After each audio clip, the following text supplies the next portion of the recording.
मूकं करोति वाचालं पङ्गुं लङ्घयते गिरिं यत्कृपातमहं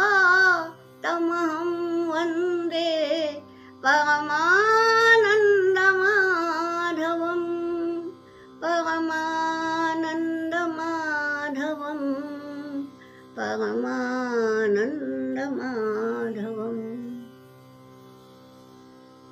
हे शिव भक्तों, अभी तक हमने शिव महिमा के 15 श्लोक किए और उसमें ये बतलाया था कि किस प्रकार शिव जी ने एक तो हलाहल भाषण करके पूरे ब्रह्मांड को सुरक्षित कर दिया, और जब मदन की बाधा भले भलों को नहीं छोड़ती, उस मदन को भी शिव जी ने कैसे भस्मसात कर दिया, ये हमने देखा था।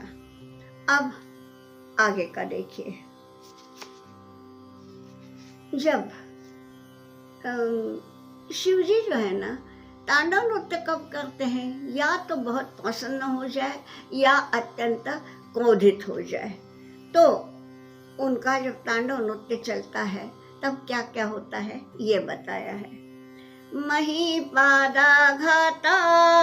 व्रजति सहसा संशय पदं पदं विष्णोर्भाम्यत् भुजपरिघरुग्णग्रहगणं मूर्धौर्दौस्थ्यं याति अनिभृतजटाताडिततटा जगद्रक्षायै त्वं नटसि ननु वामैव विभूता। वामा एवं विभूता, तुम्हारी जो ये विभूता है ना, तुम्हारे ये जो महानता है, ये बड़ी वामा है, बड़ी मनोहर है, ये बता रहे हैं। तो क्या कहते हैं पुष्पदंत कि जब तुम नृत्य करते हो तो मही पादाघातात् सहसा संशय पदम व्रजति। जब तांडव नृत्य वहाँ हो रहा है कैलाश लोक में, तो उनके पादाघात, उनके जो पदन्यास हैं, उन पदन्यासों से सारे की सारी पृथ्वी, मही यानी पृथ्वी, ये सारी पृथ्वी जो है वो हिलने लगती है। संशय पदम याति व्रजति, व्रजति बोलो याति बोलो, तो वो संशय में पड़ जाती है कि मैं रहूंगी या नहीं, इतनी हिलती है, इतनी हिलती है, क्योंकि शिव जी का पदन्यास है। वो एक पाँव रखा तो सारी पृथ्वी डोल उठती है। और पदम विष्णु हो, अब ये विष्णु का पद, विष्णु का पद यानी क्या होता है, सारा मतलब विष्णु लोक यानी सारे पूरा देव, क्या बोलेंगे हम, पूरा आकाश मंडल, जो सारा आकाश मंडल है वो भाम्यत भुज परिगण ग्रह गणम, यानी तुम जब नृत्य करते हो तो केवल पदन्यास थोड़ी होते हैं, हाथ भी होते हैं। और जब इनके हाथ ऐसे होते हैं तो सारे ग्रहगण आकाश में, देखिए धरती पर पांव यानी कैलाश पर्वत, धरती पर पांव और आकाश में उनके हाथ हैं, तो हाथ ऐसे घूमते हैं कि रुग्ण ग्रह गणम, ये सारे जितने भी तारा हैं, नक्षत्र हैं, सब ग्रह है, तारा है, नक्षत्र है, ये सारे के सारे इनके हाथों से ये हो जाते हैं, इनके हाथ का फटका बैठ जाता है, उनको आघात, और उस आघात से वे सारे ग्रहगण जो है रुग्ण हो जाते हैं, यानी हिल जाते हैं। कैसे? भाम्यत भुज परिघ, उनके भुजाएं जो भ्रमण करती हैं नृत्य में, तो नृत्य के विलासों में जब तुम्हारे हाथ घूमते हैं तो उन घूमते हुए हाथों में विष्णु पद का माने आकाश मंडल के सारे जो ग्रहगण हैं वो हिल जाते हैं। फिर मुहुर्दौस्थ्यम याति अनिवृत जटा ताड़ित तटा, और होता क्या है, अनिभृत जटा। अब नृत्य के इसमें जटा खुल जाती है, जटाजूट बंधा तो है लेकिन वो खुल जाता है, और जटा खुलने के बाद उनके जो केश हैं वो सारे यूं हो जाते हैं। आपने यदि हरिद्वार का देखा होगा कनखल क्षेत्र, तो वहां पर शिव जी की ऐसी महाकाय मूर्ति है, वैसी है कि सारे उनकी जटाएं ये हो जाती है। और आपको मालूम होगा कि शिव जी का एक नाम व्योमकेश भी है। अब व्योमकेश यानी क्या? व्योम यानी आकाश और केश यानी केश, बाल। तो तांडव नृत्य करते समय जिनकी जटाएं खुलकर जिनके केश पूरे आकाश मंडल में फैल जाते हैं, वो है व्योमकेश। ये क्यों है ये नाम? उसकी विभुता बताने के लिए।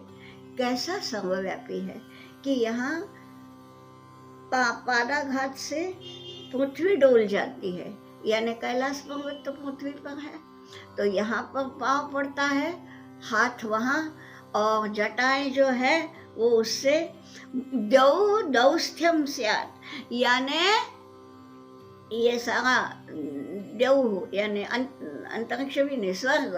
तो स्वर्ग जो है वो स्वर्ग में तुम्हारी ये खुली हुई जटाएं, यानी देखिए पृथ्वी पर पाँव है, ग्रह नक्षत्र यानी आकाश यानी बीच का है, अंतरिक्ष है, भूः भुवः और बाद में स्वः, तो वहाँ पर तुम्हारी जटाएं बिखरी रहती है।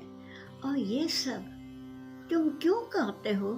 बड़ा ही सुंदर बतला दिया है पुष्पदंत ने कि त्वम नटसी, नटसी यानी नृत्यसी, तुम्हारा ये जो नृत्य है ये क्यों है? जगत रक्षा यही, यानी इस पूरे ब्रह्मांड में सारे जन सुरक्षित रहे, इसी आकांक्षा से ये तुम करते हो।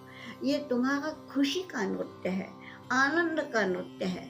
और आनंद में भर के जब तुम ये नृत्य करते हो तो होता क्या है, जिसकी रक्षा के लिए तुमने ये सब किया ब्रह्मांड की, ये ब्रह्मांड के 3 लोग तो यूं ही हिल जाते हैं, है ना? ये अजीब सी बात, यानी उनकी रक्षा के लिए नृत्य है, और उस नृत्य से ये तीनों के तीनों लोग जो है भयभीत से हो जाते हैं क्षण भर के लिए।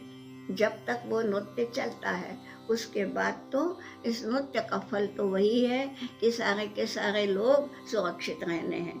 लेकिन दुनिया के रक्षण के लिए ये जो तुम नृत्य करते हो ना, ये तुम्हारे बड़ी अद्भुत लीला है। ये बोले है वामा एव विभुता, ये तुम्हारा विभुता, ये तुम्हारा सर्वव्यापित्व, ये बड़ा वामा है, वाम है, यानी बहुत ही मनोहर है, चेतोहर है, बड़ा अद्भुत है। फिर आगे क्या बतलाया है, अगला श्लोक देखें। वियद्व्यापीता गणगुणित फेनोद्गम रुचि प्रवाहो वाम्यः पुषतलगृष्ट शिरसि ते जगद्वीपाकारं जलधिवलयं तेन कृतमिति अनेनैवोन्नेयं धृतमहिम दिव्यं तव वपुः, दिव्यं तव वपुः, तुम्हारी वपु, वपु यानी देह, तुम्हारा देह किस प्रकार से दिव्य है ये देख लो। क्या है? वस्तुतः आप सब जानते हैं कि शिव जी का एक नाम गंगाधर भी है, क्योंकि उन्होंने अपने जटाजूट पर गंगा के प्रवाह को धारण किया है। अब ये जो गंगा का प्रवाह है वो कैसा है, देखिए बताया है वियद्व्यापी। आपको मालूम होगा कि बाकी सारी नदियां तो यहाँ धरती पर ही उद्गम हुआ है, धरती पर ही बहती है। ये अकेली गंगा जी ऐसी है कि जिसको त्रिपथगा बोला है। 3 पथ हैं। पहले तो स्वर्ग में थी जब मंदाकिनी कहलाती थी, बाद में भगीरथ ने उसको यहाँ ले आए, भगीरथ अपनी तपस्या की साधना की जोर पर। तो शिव जी ने अपने मस्तक पर धारण किया, वहां से निकली तो यहाँ आई, ठीक है, यानी त्रिपथगा वो है। अब ये गंगा जी कैसी है, गंगा के प्रवाह का देखिए वर्णन। वियद व्यापी यानी वियद यानी आकाश, पूरे आकाश में वो फैला हुआ है, ठीक, वियद व्यापी। और तारागण गुणित फेनोद्गम रुचि, जिसका फेन यानी गंगा के प्रवाह में, देखिए जब प्रवाह बड़े तेजी से बहता है तो फेन उत्पन्न होता है। तो यहाँ ये बोला है तारागण, ये वेद में यानी आकाश में, समस्त आकाश में जब ये गंगा का प्रवाह बहेगा तो उसका भी फेन उत्पन्न होगा। और आकाश में जो है ना तारागण, कई ताराएं, कई नक्षत्र जो हैं उनके लिए गण बोला है, गण यानी ग्रुप, ये सारे के सारे तारा। तो तारागण उससे फेन की रुचि, तुम्हारी फेन की जो शोभा है ना, ये शोभा उससे गुणित हुई है, द्विगुणित हुई है, शतगुणित हुई है, यानी बढ़ी है। यानी ये सोचो कि जिस गंगा का प्रवाह इतना फैला है कि सारे के सारे तारागण उसके फेन के समान लगते हैं, ठीक है। और इतना बड़ा गंगा का प्रवाह तुमने धारण कहाँ कर लिया, तो अपनी जटा में। तो वो प्रवाह हो वाराम, वाराम यानी जलानाम, ये जल का जो प्रवाह है यानी गंगा जी का, ये ते शिरसी पुरुषत लघुदृष्ट शिरसी ते शिरसी, तुम्हारे मस्तक पर ये पूरा गंगा जी का प्रवाह जो है ना कैसा दिखता है, पुरुषत लघु, पुरुषत यानी बूंद, और वो भी लघु, एक छोटी सी बूंद के समान।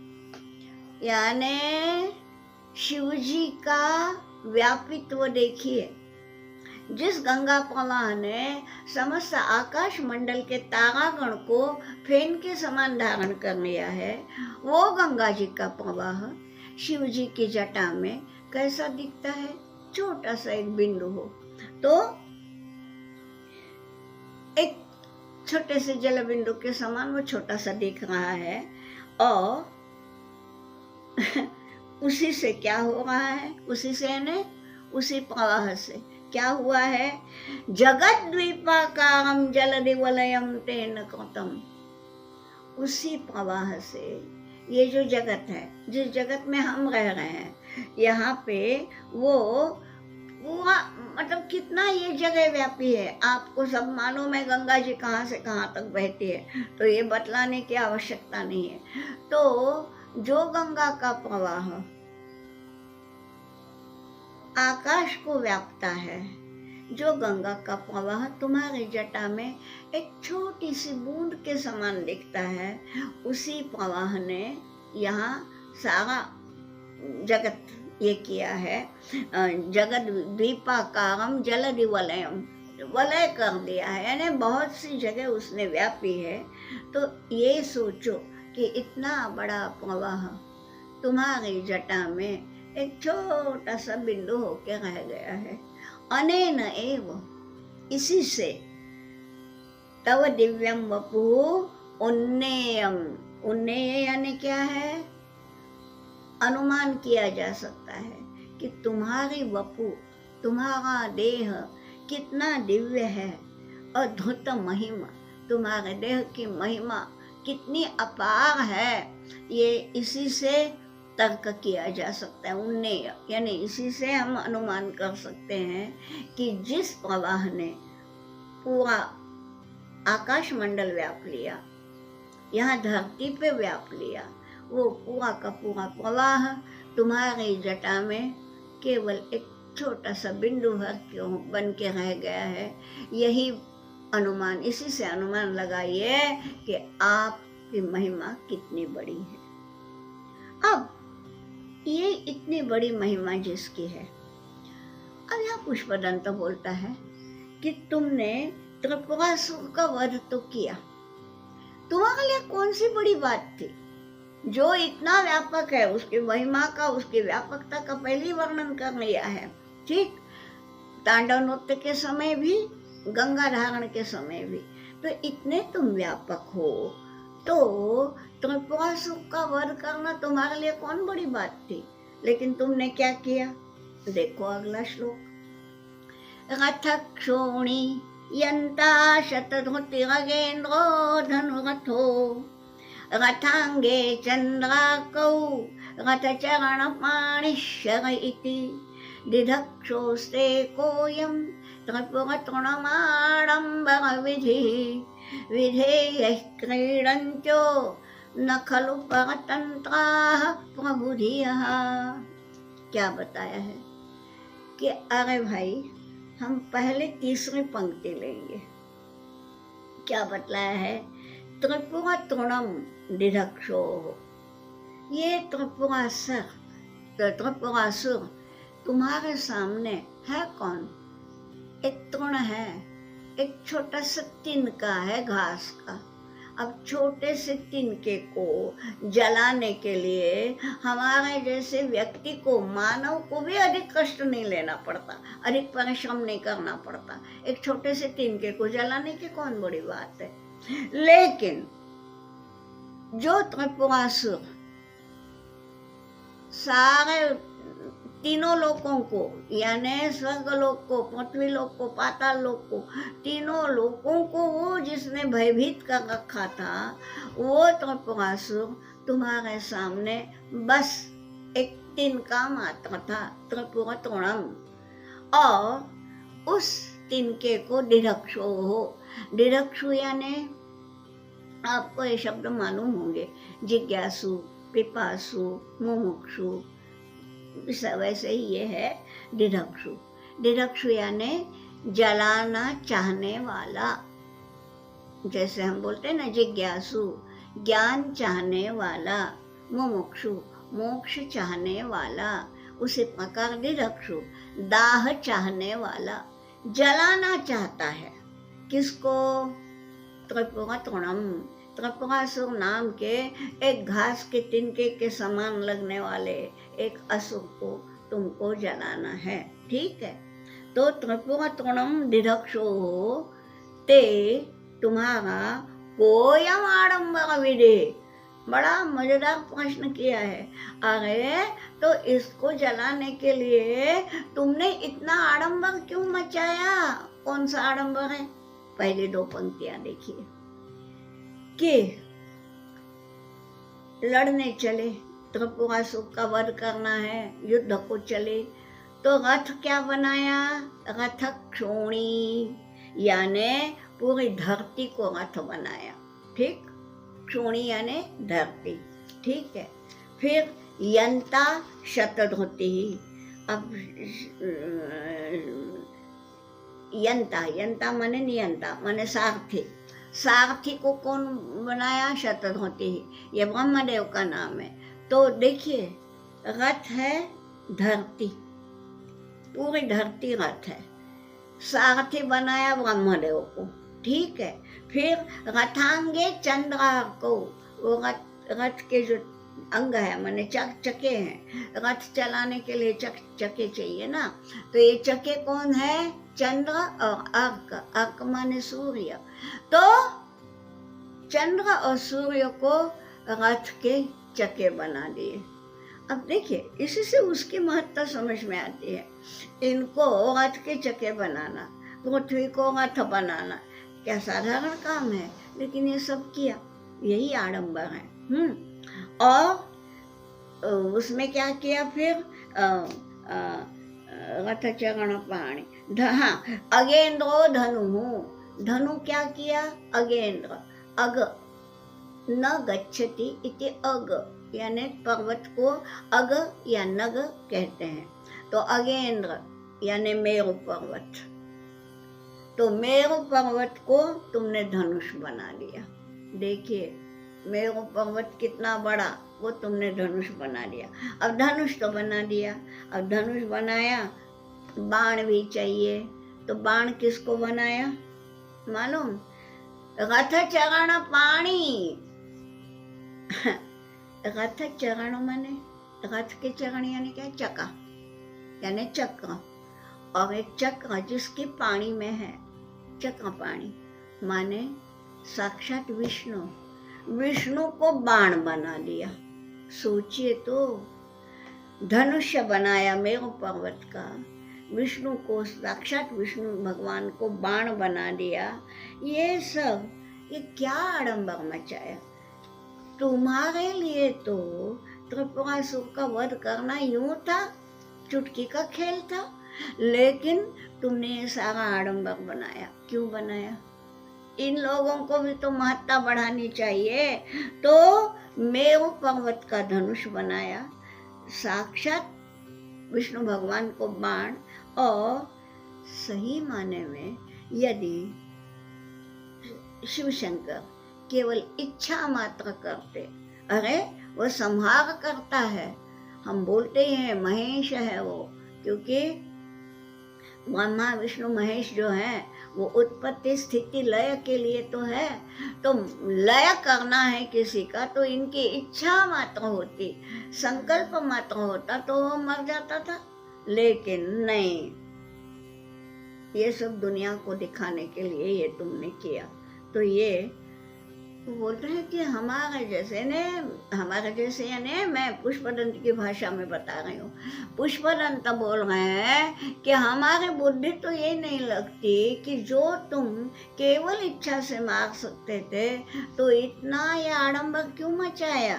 फिर बोलता है जाने दो, ये हम नहीं सोचते, क्योंकि विधेय ही क्रीडन्त्यो। तुम जो हो ना, कैसे हो? क्रीडंत, क्रीड़ा करने वाले, खेलने वाले। और किससे? तुम जो विधेय है, जिसको तुम केवल आज्ञा से जिससे काम कर ले सकते हो, उसके साथ खेलना। तुमको भी लगता है कि हाँ इसके साथ जरा खेलेंगे।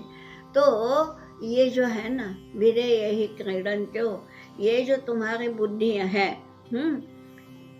भाई ईश्वर की बुद्धि किसी के अधीन नहीं होती, किसी की आज्ञा आदेश पालन नहीं करती। ईश्वर की बुद्धि है, स्वतंत्र है, सर्वतंत्र स्वतंत्र ऐसा बोला जाता है। तो ये इसलिए बोला है कि न खलु परतंत्राः प्रभुधियः।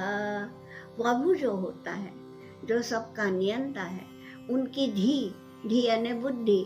तो प्रभु धिया यानी ईश्वर की बुद्धि, ईश्वर के विचार जो है ना, न परतंत्र, वो कभी परतंत्र नहीं होते, वो स्वतंत्र ही होते हैं। हमारे जैसे लोग, यानी पुष्पदंत कहता है, हमारे जैसे लोग हक्के बक्के होके सोचते ही रह जाते हैं कि ये सब क्यों किया होगा, लेकिन उत्तर हमारे पास नहीं है, क्योंकि ईश्वर की बुद्धि स्वतंत्र होती है। ये जो है ना, अंत में अर्थांतर न्यास अलंकार है। अब एक बात है, शायद आगे मैं बताऊंगी भी नहीं, आपको पता ही चल जाएगा कि यहाँ पे यानी एक उदाहरण देके उससे वैश्विक नियम बता दिया है, यानी ये अर्थांतर न्यास है। अंग्रेजी में पौसुड़ी इतनी प्रगत नहीं है, फिर भी उन्होंने लिया है, ऐसा जनरलाइजेशन करके उसका नाम दे के दिया है। मुझे लगता है पहले नहीं था, बाद में हमारा अर्थांतर न्यास पढ़ने के बाद की ये बातें हैं। ठीक है, आगे अगला जो श्लोक है उसमें ये बताया है, हरिस्ते साहस्रम कमलबलिमाधाय पदयोः यदेकोने तस्मिन् निजमुदहरन् नेत्रकमलम् गतो भक्त्युद्रेकः परिणतिमसौ चक्रवपुषा त्रयाणां रक्षायै त्रिपुरहर जागर्ति जगताम्। क्या बतलाया? अब हरि यानी विष्णु भगवान के बाद तो ये बता रहे हैं कि विष्णु भगवान ने तुम ते पदयो हो, हरि ही ते, और बाद में पंक्ति का अंतिम शब्द है पदयो हो, तुम्हारे चरणों पर। हरि ने क्या सोचा? विष्णु ने ये सोचा कि ते पदयो हो सहस्रम कमल बलिम, मैं सहस्र कमलों का नैवेद्य भोग चढ़ाऊंगा। हाँ, यहाँ बलि शब्द है। यहाँ फिर से बताना चाह रही हूँ, जो हिंदी भाषी हैं, मराठी भाषी हैं, उन्हें लगता है कि बलि यानी किसी की हिंसा करना। ऐसा नहीं है। हम अगर दाल चावल का भी भोग चढ़ाते हैं वो बलि ही है। आप जरा संस्कृत में देखिए, शाकुंतल में आया है कि वो शकुंतला जब ससुराल निकलती है तो कण्व जो है आंखों में आंसू भर के उसकी विदाई के समय वो बोलते हैं कि शकुंतले, अब तुम तो जा रही हो, लेकिन तुमने जो बलि चढ़ाए थे ना ये इनके लिए, चिड़ियों के, पंछियों के लिए, तो वो कुछ दाने जो नीचे गिरे उसके अब ये हो गए हैं, एक चावल का दाना नीचे गिरा होगा, बस उससे एक ये पौधा निकल आया। अब ये पौधे जो हैं ये मुझे तुम्हारी याद दिलाएंगे। तो यहाँ पर भी बलि शब्द का प्रयोग है।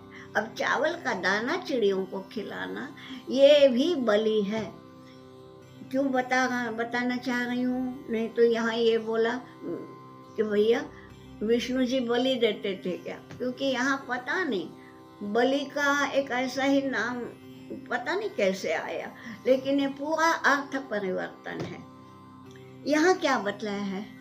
हरि ने ते पदयो हो, तुम्हारे चरणों पर सहस्र कमल बलि, 1000 कमलों का नैवेद्य, 1000 कमलों का भोग सोचा था। आधाय, फिर जब चढ़ाने लगा, यदा एक ऊने तस्मिन, यदा यानी जब चढ़ाने लगा तो पता चला कि एक ऊन है यानी न्यून है यानी कम है। 1000 चढ़ाने थे, 999 हो गए, एक कमल कम है। अब क्या करें? पूजा करते समय तो उठ नहीं सकते थे, इसलिए उसने क्या किया? निजम उदाहरण नेत्र कमलम, निजम नेत्र कमलम, स्वयं का नेत्र कमल उदाहरण निकाल लिया। कैसे निकाला होगा सोच ही लीजिए। क्यों? कि मेरा संकल्प है कि भगवान के चरणों पे सहस्र कमल अर्पण करने हैं। अब मेरे नयनों को तो बोला ही जाता है राजीव लोचन, ये बतलाई है ना, उनका नाम है राजीव लोचन, तो नेत्र कमल जैसे हैं, तो ये एक नेत्र ही कर दिया। और उससे हुआ यूं, शिव जी इतने प्रसन्न हुए कि वो जो भक्ति उद्रेक कहा, बड़ा सुंदर शब्द है, भक्ति का जो उद्रेक था यानी पराकाष्ठा, भक्ति की पराकाष्ठा थी वो, और वो उद्रेक जो हुआ तो क्या हुआ? शिव जी प्रसन्न हुए और चक्र वपुषा परिणतिम, चक्र, उन्होंने क्या किया कि उनकी आंख तो जो कि त्यों आ ही गई, लेकिन जो आंख उन्होंने कमल के समान चढ़ाई थी ना, वो नहीं, उनके दूसरे आ गई शिव जी की शक्ति से, लेकिन वो जो चढ़ाई थी उसी का सुदर्शन चक्र बना दिया। और वो सुदर्शन चक्र विष्णु भगवान सदैव हाथ में रखते हैं। आप देखिए, शंख चक्र गदा पद्म ये होते हैं, तो चक्र के बिना विष्णु जी की मूर्ति अधूरी है। तो यहाँ क्या बतलाया है? गतो वक्त द्वय कहा परिणतिमसौ चक्र वपुषा, ये जो तो वो भक्ति का उद्रेक था, भक्ति का आधिक्य था, उसकी परिणति काहे में हुई कि चक्र वपुषा, सुदर्शन चक्र हो गया। और फिर अब उस सुदर्शन चक्र का उपयोग भगवान विष्णु कैसे कर रहे हैं? त्रयाणाम रक्षाये, यानी त्रयाणाम जगताम रक्षाये, ये जो 3 जगत हैं, स्वर्ग पृथ्वी पाताल, ये त्रिभुवन की रक्षा के लिए वो सुदर्शन चक्र हमेशा हमेशा जागृति, यानी जो सुदर्शन चक्र तुमने कृपा करके विष्णु को दिया, वो सुदर्शन चक्र अब तीनों लोगों की सुरक्षा के लिए सदैव जागरूक है, ये बता दिया है।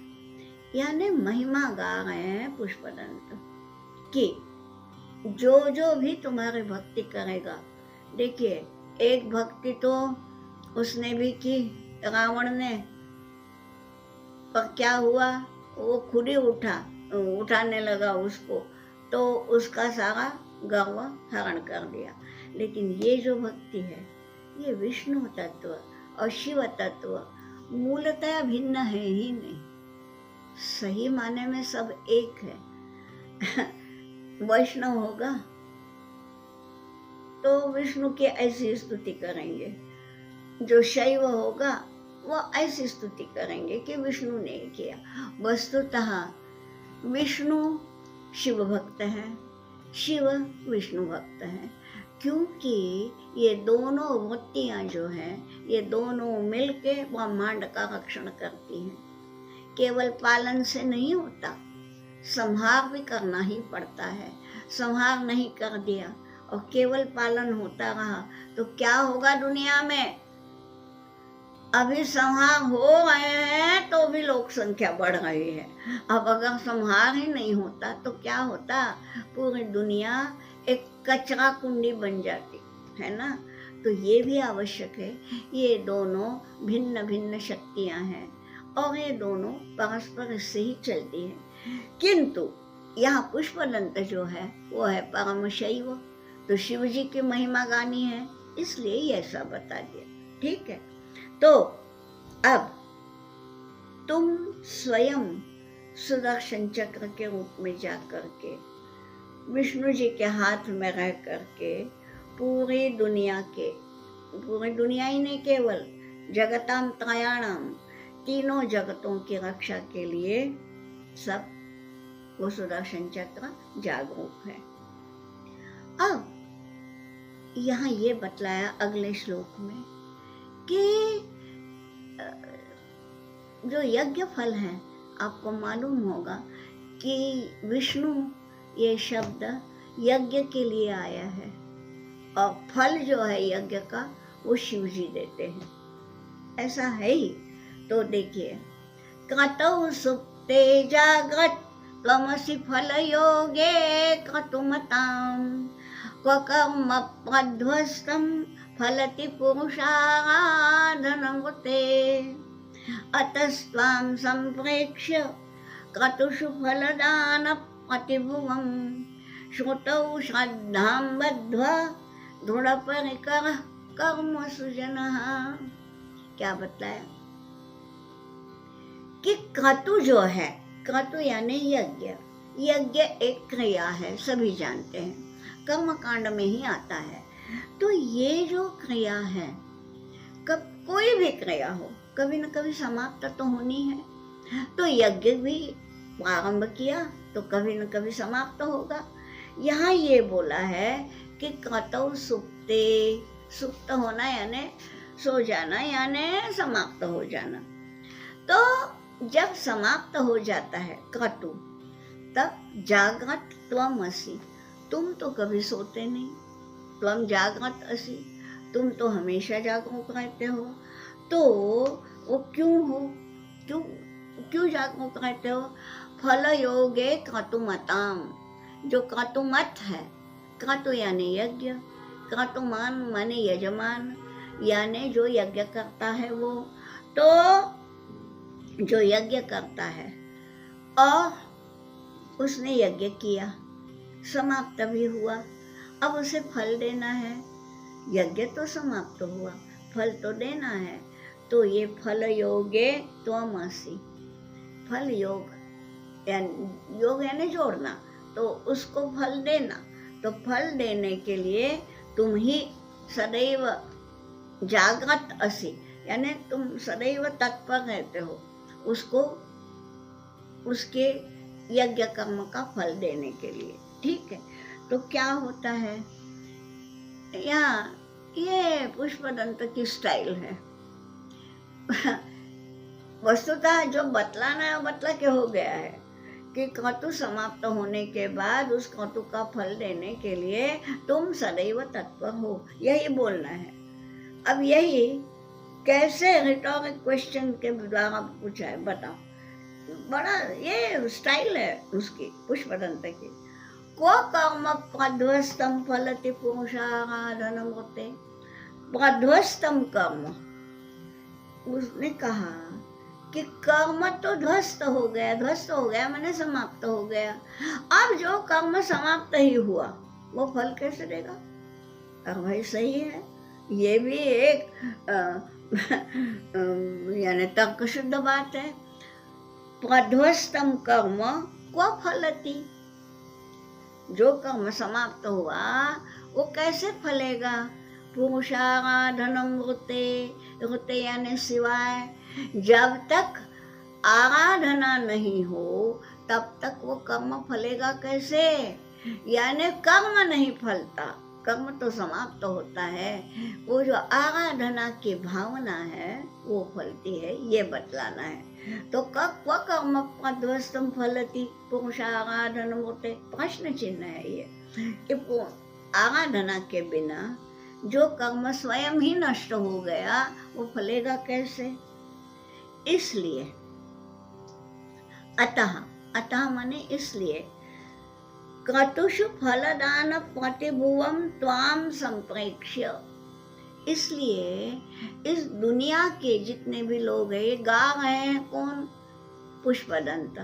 पुष्पदंत का भले ही उनकी बस्ती हमेशा के लिए भुवलोक में हो, लेकिन अभी कहाँ है? वो धरती पर है। तो इसलिए ये बोलते हैं कि यहाँ धरती पर जो लोग हैं, अंतिम शब्द है जनः, तो ये जन जो है, पृथ्वी की जनता जो है, वो त्वाम संप्रेक्ष्य, तुम्हें देखती है। क्या, किस रूप में देखती है? क्रतुषु फलदान प्रतिभुवम, कि क्रतु यानी यज्ञ समाप्ति के बाद उसका फल देने के लिए तुम प्रतिभू हो। प्रतिभू बोलते हैं जिसको जमानतदार, जिसको आज की भाषा में बोलते हैं। मैं जामीन लेता हूँ, मैं जमानतदार हूँ, ये जिसने बोल दिया तो फिर हो गया। तो यहाँ ये बतलाया है कि त्वाम क्रतुषु फलदान के प्रतिभू होके, यानी हम तो यज्ञ कर रहे हैं, यज्ञ तो समाप्त भी हो गया, पूर्णाहुति भी हो गई, और समाप्त यानी अंतिम ज्वाला भी अब बुझ गई। उसका फल कौन देगा? तो तुम दोगे, क्योंकि तुम उसके जमानतदार हो।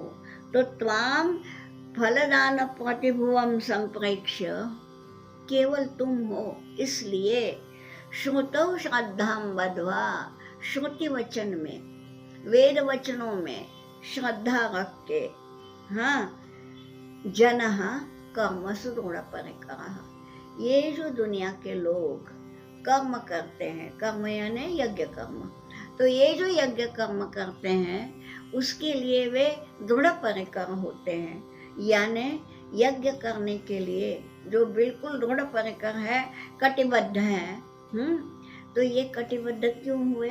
क्योंकि उन्हें मालूम है कि इस यज्ञ भले ही समाप्त हो जाए, इस यज्ञ का फल देने वाले आप हैं शिव जी। आपको प्रतिभू मानकर ही ये जो जन है वो कर्मसु दृढ़ परिकरः, ये कर्म के लिए, यज्ञ कर्म करने के लिए जो ये पृथ्वी का जन यानी पृथ्वी का पूरा मनुष्य पर जितने भी हैं मनुष्य, ये इसलिए यज्ञ करते हैं कि उन्हें मालूम है कि इसका फल देने वाले आप हो। ये सब महिमा गाते हैं और मुझे लगता है आज हम यहीं पर समाप्त करें।